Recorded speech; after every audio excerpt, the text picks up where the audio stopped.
Laughing Buddha ಇಟ್ರೆ ಅದೃಷ್ಟನ, ದುರಾದೃಷ್ಟನ, ಸಂತೋಷದ ಸಂಕೇತ ಎಂದು ಲಾಫಿಂಗ್ ಬುದ್ಧನನ್ನು ಕರೆಯಲಾಗುತ್ತದೆ.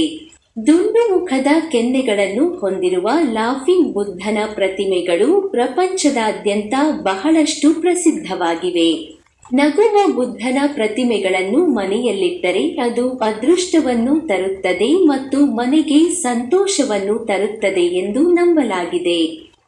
ಮನೆಯಲ್ಲಿ ಲಾಫಿಂಗ್ ಬುದ್ಧನ ಪ್ರತಿಮೆಗಳಿದ್ದರೆ ಧನಾತ್ಮಕ ಶಕ್ತಿ ಹೆಚ್ಚಾಗುತ್ತದೆ ಎನ್ನುತ್ತಾರೆ ವಾಸ್ತುತಜ್ಞರು. ಲಾಫಿಂಗ್ ಬುದ್ಧ ನಿಜಕ್ಕೂ ಅದೃಷ್ಟ ತರುತ್ತಾ? ನಷ್ಟದಲ್ಲಿ ಸಿಲುಕಿದವರನ್ನು ಲಾಫಿಂಗ್ ಬುದ್ಧ ಲಾಭದತ್ತ ಕೊಂಡೊಯ್ಯುತ್ತಾ?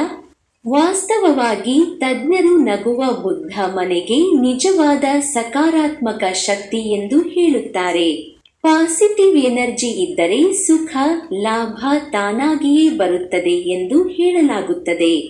ಎಷ್ಟೇ ನೋವು ಅನುಭವಿಸಿದರೂ ಮುಖದಲ್ಲಿ ನಗು ಮೂಡಿದರೆ ಆ ನೋವುಗಳಿಂದ ಮುಕ್ತಿ ಪಡೆದಂತೆ ಎಂದು ಹೇಳುತ್ತಾರೆ ತಜ್ಞರು. ನಗುವ ಬುದ್ಧನ ಪ್ರತಿಮೆಯನ್ನು ಸ್ವಲ್ಪ ಹೊತ್ತು ನೋಡಿದರೆ ನಮಗೆ ಗೊತ್ತಿಲ್ಲದಂತೆಯೇ ತನ್ನಷ್ಟಕ್ಕೆ ಮುಖದಲ್ಲಿ ನಗು ಬರುತ್ತದೆ. ಅದು ಧನಾತ್ಮಕ ನಗುವಾಗಿರುತ್ತದೆ. ಆ ಧನಾತ್ಮಕತೆಯಲ್ಲಿ ನಿಜವಾದ ಅದೃಷ್ಟ ಅಡಗಿದೆ. ಹಾಗಾಗಿಯೇ ಲಾಫಿಂಗ್ ಬುದ್ಧನಿಗೆ ಈಗಲೂ ತುಂಬಾ ಬೇಡಿಕೆ. ಇಂತಹ ಲಾಫಿಂಗ್ ಬುದ್ಧನ ಪ್ರತಿಮೆಗಳನ್ನು ಮನೆಯಲ್ಲಿ ಎಲ್ಲೆಂದರಲ್ಲಿ ಇಡಬಾರದು ಮತ್ತು ಅವುಗಳಿಗೆ ವಿಶೇಷವಾದ ಸ್ಥಳಗಳಿವೆ ಎನ್ನುತ್ತಾರೆ ವಾಸ್ತುತಜ್ಞರು. ಬೆಳಗ್ಗೆ ಎದ್ದಾಗ ಲಾಫಿಂಗ್ ಬುದ್ಧನನ್ನು ನೋಡಿದರೆ ಆ ದಿನ ತುಂಬಾನೇ ಅದೃಷ್ಟವಂತೆ. ಅದಕ್ಕಾಗಿ ಮನೆಯ ಬಾಗಿಲಿನ ಬಳಿ ಇಡುವುದು ಉತ್ತಮ.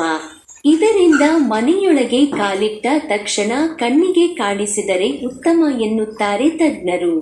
ಲಾಫಿಂಗ್ ಬುದ್ಧನನ್ನು ಎಲ್ಲೆಂದರಲ್ಲಿ ಇಡಲೇಬಾರದು. ಇದನ್ನು ಕಾಣುವ ಜಾಗದಲ್ಲಿ ಇಡಬೇಕು. ವಿಶೇಷವಾಗಿ ನೆಲದ ಮೇಲೆ ಇಡಬಾರದು ಎಂದು ಹೇಳಲಾಗಿದೆ. ಆದರೆ ಇದನ್ನು ಕತ್ತಲೆಯ ಜಾಗದಲ್ಲಿ ಇಡಬಾರದು ಎಂದು ಹೇಳಲಾಗುತ್ತದೆ.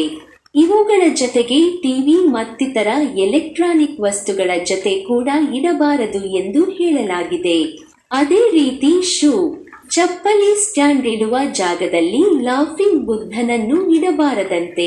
ಈ ಮಾಹಿತಿ ನಿಮಗೆ ಇಷ್ಟವಾಗಿದ್ದಲ್ಲಿ ದಯವಿಟ್ಟು ಲೈಕ್ ಕೊಡಿ, ಇಲ್ಲ ಕಾಮೆಂಟ್ ಮಾಡಿ ಹಾಗೂ ಸಬ್ಸ್ಕ್ರೈಬ್ ಮಾಡುವುದರ ಮೂಲಕ ಪ್ರೋತ್ಸಾಹಿಸಿ.